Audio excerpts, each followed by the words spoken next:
अभी हम इनको बोल रहे थे तो कहे कि नहीं आप कल बोलिएगा, तो हम कहे ठीक है कल ही बोलेंगे, यही बोल देंगे। तो सब लोगों का मतलब कि और लोगों को भी, और सब लोग कह भी रहे हैं अन्य लोगों को भी जगह दीजिए, विभिन्न राज्यों से भी लोगों को जगह दीजिए जो सब काम कर रहे हैं, तो उनको भी आप निश्चित रूप से उसमें पूरे तौर पर ये काम कर दीजिएगा, ये हमको पूरा भरोसा है। खुला अधिवेशन है इसलिए सब मीडिया के लोग भी यहाँ पर मौजूद हैं। अभी सब लोग आए हैं, मैं उनका भी स्वागत करता हूँ। अब आप तो आते ही रहते हैं तो आप करिएगा क्या बेचारे को? अरे पटना में थोड़ा बहुत छप जाएगा, लेकिन कहीं कोई छपता है? कुछ नहीं छपता। तो क्या कीजिएगा? इसमें हम जानते नहीं हैं बेचारे, इन लोगों पर तो कब्जा कर लिया है दिल्ली वाला जबरदस्ती। ये लोग चाहे कुछ भी करें, सब कोई गड़बड़ा नहीं है। प्रेस का लोग बहुत ठीक ढंग से सोचता है, उसका अपना विचार है, उसको अधिकार है अपनी बात रखने का, लेकिन करने देता है किसी को जबरदस्ती। ये कहता है यही छापो, यही लिखो, तो वो तो अलग चीज है, लेकिन कम से कम सब चीज तो रिकॉर्डेड रहता है ना। कल होकर के जब उनका राज खत्म हो जाएगा तो सब रिकॉर्डेड चीज भाई बाद में चला देंगे कि कौन क्या बोला था कब, वो तो बाद में चल ही जाएगा। वो तो इसीलिए वो खत्म होने वाला नहीं है। महिलाओं को प्रोत्साहित किया, जो आप समझ लीजिए अति पिछड़े वर्ग, दलित, महादलित और खास करके महादलितों को आइडेंटिफाई करके किस तरह से साथ से ही हम लोगों ने बहुत सारा काम किया एक एक चीज को, और सबके लिए अधिकार। कौन नहीं पढ़ रहे थे, सबको पढ़ाना है।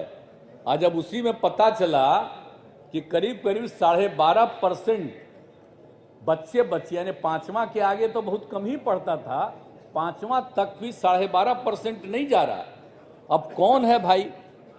तो पता यही चला कि वो 12.5% में सबसे ज्यादा लोग हैं महादलित के लोग या मुस्लिम समुदाय के लोग।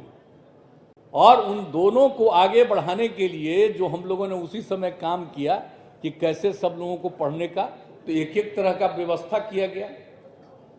और अब तो कितने लोग पढ़ रहे हैं, अब सभी तरह के लोग पढ़ रहे हैं।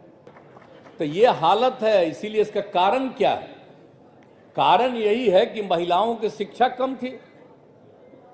तो अगर महिलाएं शिक्षित हो जाएंगी तभी जाकर के ये प्रजनन दर घटेगा।